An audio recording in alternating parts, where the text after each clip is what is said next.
Right now, the most immediate sign of global instability is staring back at you from the gas pump.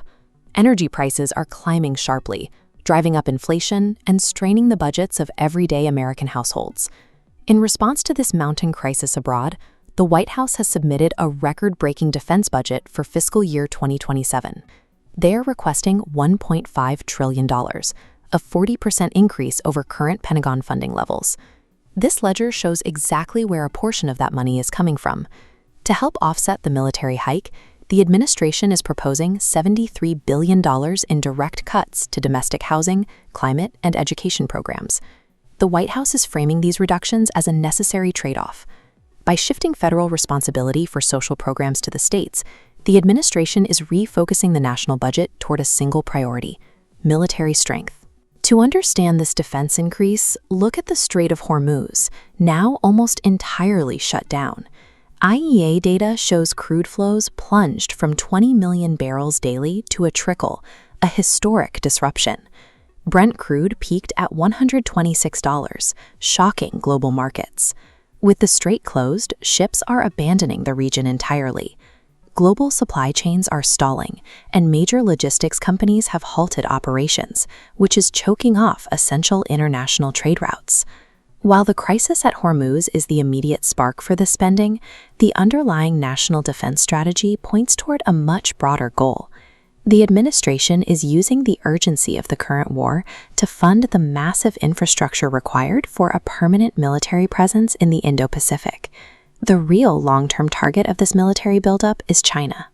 Beijing is currently executing an industrial strategy known as Involution, using state support to produce a massive overcapacity of goods to dominate future global supply chains.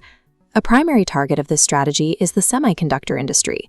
China is rapidly pushing towards self-sufficiency in mature, legacy chips, which are the basic components found in everything from cars to industrial machinery. The same tactic is hitting the electric vehicle and battery manufacturing sectors. European and US markets are facing a wave of artificially low export prices designed to dispose of China's surplus output and undercut foreign competition. In response, the new US national defense strategy mandates a once-in-a-century reshoring of the defense industrial base.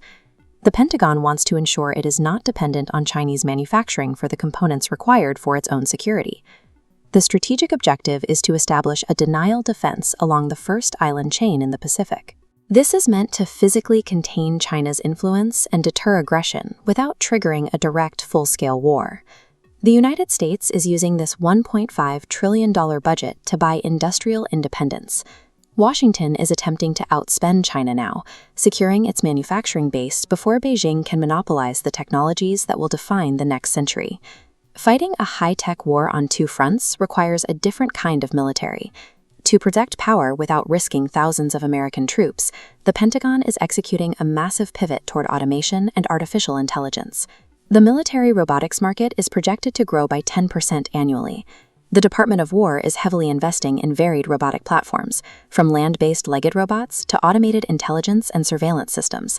On the water, unmanned surface vehicles, or USVs, are becoming the expendable backbone of maritime defense. These autonomous drones can monitor shipping lanes and engage threats without putting human sailors in the line of fire. Within this automated posture, the White House is prioritizing the Golden Dome missile defense shield. The 2027 budget request allocates $17.5 billion for the system in the coming year alone. The tactical logic is simple. AI-driven asymmetric warfare allows the United States to maintain immense power globally while insulating the domestic public from the physical, human costs of combat. The U.S. military is rapidly transforming from a human-centric force into an automated, AI-driven machine. But stripping the human cost out of warfare comes with a significant financial price tag. That price tag brings us back to the stark mathematical reality facing the United States government's ledger. Based on official CBO projections, total federal debt is on track to hit $63.7 trillion by 2036. The 2026 deficit alone is $1.9 trillion. Critically, within a decade, interest costs will exceed the defense budget, consuming 66 cents of every borrowed dollar. This creates a mathematical paradox. The U.S. government is borrowing trillions of dollars to secure its global supremacy and fend off foreign adversaries. However, the sheer weight of that constant borrowing is eroding the country's sovereign economic stability. The $1.5 trillion gamble aims to secure American interests in the Middle East and contain China's industrial rise. However, if the CBO's projections of the bet spiral are accurate, the financial cost of that security could eventually outpace the country's ability to pay for it.